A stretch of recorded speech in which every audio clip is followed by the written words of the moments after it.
Saludos. Aquí tenemos un nuevo vídeo que hoy tratará sobre el material de laboratorio y en concreto con el vidrio. Hoy veremos pues qué características tiene el vidrio de laboratorio y algunos instrumentos como son el vaso de precipitado, el Erlenmeyer, la probeta, la pipeta o el matraz aforado. Comenzamos con el vidrio de laboratorio, que también se denomina vidrio borosilicatado.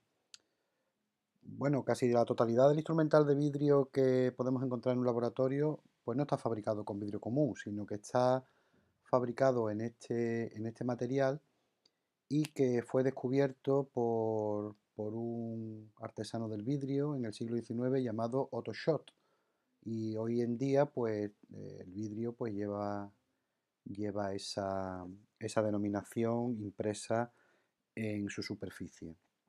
Ese vidrio tiene unas características que lo hacen muy adecuado para el instrumental de laboratorio y es que, por ejemplo, no cambia de color, además de poseer una elevada resistencia mecánica. Esto le protege, bueno, contra las caídas, contra los golpes y, por otra parte, no lleva metales en su composición, con lo cual es posible que esté en contacto con diferentes sustancias y que ninguno de esos metales típicos en las composiciones de otros vidrios pasen a las sustancias que tenemos contenidas en ellos, ¿no? También presenta una buena resistencia química, tanto al agua como a los ácidos, aunque no a los ácidos fluorhídricos o fosfórico en caliente, para los cuales hay que buscar otro material. También es resistente a las soluciones alcalinas y a los disolventes orgánicos. Resiste a altas temperaturas sin deformarse. Se puede trabajar perfectamente hasta los 500 grados para no llegar al límite de 550 grados. Y la composición de estos vidrios, pues como estáis viendo ahí, pues además del un 80 y pico por ciento de dióxido de silicio, lo característico es que lleva más de un 10% de óxido de boro, además de los componentes comunes del vidrio como son iones alcalino y alcalino térreo. Pasamos a describir el vaso de precipitado. Ahí tenéis unos cuantos vasos, claro, todos similares en forma, pero de diferentes tamaños. El vaso de precipitado es el recipiente de laboratorio más común y es lo que se considera un recipiente de propósito general. En él pues podemos contener líquidos y sólidos, podemos calentar, podemos mezclar, incluso podemos fragmentar sustancias en su interior y por último, debido a la forma que tiene su boca, pues podemos con cierta facilidad verter sustancias bueno, a otros recipientes, incluso de cuellos más estrechos. Las graduaciones que presentan los vasos son aproximadas. Son graduaciones que nos hacen una idea de qué cantidad tenemos ahí contenida, pero que en ningún caso están midiendo volúmenes con ningún tipo de exactitud ni de precisión. Y aunque os he enseñado aquí unos cuantos vasos, pues todos muy similares, sí que hay alguna variedad en cuanto a altura y anchura, existiendo vasos alargados y también vasos achatados. Pasamos a describir ahora el Erlenmeyer. El Erlenmeyer, lo estáis viendo, tiene una forma muy característica de embudo invertido y eso tiene un propósito. Es también un recipiente de propósito general, pero sin embargo eh, hay que reseñar que la boca ahora es más estrecha. Y este diseño está hecho para que la agitación o el calentamiento sea lo suficientemente correcto para que no haya proyecciones de sustancias al exterior. Esto no se podría hacer, estas operaciones no se podrían hacer con un vaso de precipitados porque fácilmente estaría saliendo sustancia, tanto en calentamiento como en agitación, estaría saliendo parte de la sustancia al exterior. Cuando se hace en el Erlenmeyer, pues garantizamos que la mayor parte, bueno, no, la totalidad de la sustancia queda dentro, ¿no? Y la graduación también es aproximada, por lo que tampoco es un instrumento que permita medir con exactitud.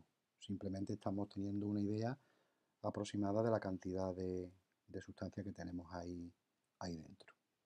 Pasamos a la probeta, que tiene la forma típica de un cilindro estrecho y alto, con una base para poder apoyarla correctamente. La probeta ya sí es un instrumento de medida y su graduación permite medir volúmenes con exactitud y con precisión, que están siempre eh, bueno, impresas en la parte superior de la probeta como en el resto de material volumétrico. Se utiliza para volúmenes mayores de 15 o 20 mililitros. Para volúmenes inferiores, pues ahora veremos un poco más adelante que se utiliza la pipeta. Probeta, bueno, podemos conseguir de multitud de tamaños, siendo ya las de 2 litros ya poco manejables, porque ya es un recipiente muy grande que junto al peso del líquido que estemos conteniendo, el peso del vidrio, ya se hace difícilmente manejable. Como todo instrumento de medida, hay que utilizarlo de modo que la medida que queramos realizar, valga la redundancia, ocupe la mayor parte de la escala y así el error cometido es más pequeño. Si tenemos que tomar volúmenes más pequeños, pues lo que tenemos que hacer es tomar una probeta más pequeña, que para eso están disponibles, pero siempre mantener las lecturas lo más próximas al fondo de escala. Y por último, aunque es un recipiente de vaso abierto, de ninguna manera se calienta, ni conviene tampoco hacer medidas con líquido a una alta temperatura, porque sí se podría modificar su calibración y entonces ya para sucesivas medidas pues ya no podríamos garantizar que la lectura de la probeta es correcta. Las probetas y el resto de instrumental volumétrico debe medirse de una determinada manera y es como estáis viendo ahí en la ilustración. El ojo del experimentador, del observador, debe ponerse lo más rasante posible a las líneas de división, de tal manera que no se produzca el error de paralaje, que ocurre cuando el punto de vista está elevado o, o por debajo de la línea correcta y estaríamos cometiendo entonces errores de lectura por exceso y por defecto. Ahí tenéis también una fotografía de la curva que describe un líquido como el agua en el interior de una probeta. Siempre habría que buscar la línea divisoria de la graduación que quede tangente a la curva que describe el líquido y que se denomina menisco. Cualquier otra orientación pues nos va a dar una lectura incorrecta, y como os he dicho, esa curva pues se denomina menisco. Pasamos a las pipetas. Ahí tenéis una ilustración con varios tamaños de pipetas, de 1, de 2, de 5 mililitros, 10 mililitros, 25 mililitros y 50 mililitros. Estas dos últimas, si bien existen en los laboratorios, pero ya deben tener una aplicación mucho más específica porque son difícilmente manejables también y, y normalmente pues lo que se hace es que el problema se lleva a otra escala para no tener que utilizar estas pipetas que ya digo que sí que están disponibles, pero no son frecuentes su uso. Ahí tenéis un detalle de lo que comentábamos antes, del menisco y el nivel que ocupa en una pipeta. Si os fijáis, las pipetas tienen el cero en la parte superior porque es un instrumento de vertido. Es decir, aquí no medimos lo que se contiene, sino que medimos lo que sale o se vierte de la pipeta. Es decir, las pipetas siempre hay que llenarlas hasta su línea superior, que sería el cero, y a partir de ahí ir descargando la sustancia y descargando el líquido hasta la cantidad que nosotros queramos. Normalmente las pipetas las utilizamos entre 0,1 y 20 mililitros de volumen. Las pipetas, pues al ser un instrumento tan delgado y tan estrecho en su boca, pues no se llenan directamente, sino que se llenan por succión, aplicando la succión en la parte superior de la pipeta, introduciendo la parte inferior en el líquido. Pero jamás se hace esta succión con la boca, porque naturalmente las sustancias podrían pasar a la boca y tendríamos un accidente grave, sino que se llevan con un dispositivo que ahí tenéis en la fotografía dos de ellos. Uno pueden ser unos émbolos accionados por una rueda dentada o bien una pera de goma que se aplica comprimida sin aire en su interior y que cuando se libera para su llenado, pues esa succión es la que hace que el líquido ascienda por la pipeta.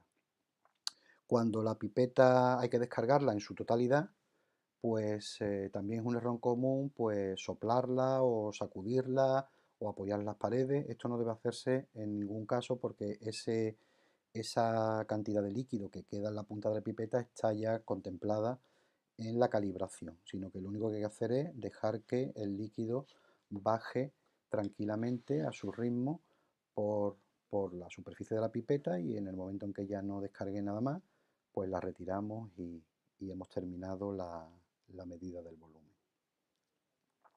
Pasamos al matraz aforado. El matraz aforado pues permite contener unos volúmenes, es un dispositivo o un instrumento de contenido entre 10 y 2000 mililitros, es decir, 2 litros. Y también aquí la medida es muy exacta y precisa.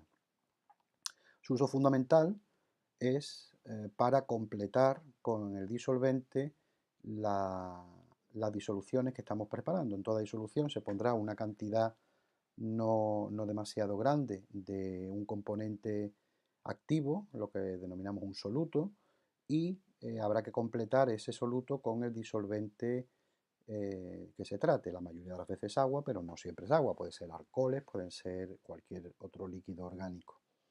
Para hacer esta operación de tener un volumen final fijo, pues no es práctico añadir volumen por diferencia porque cuando las disoluciones se mezclan los volúmenes no son aditivos.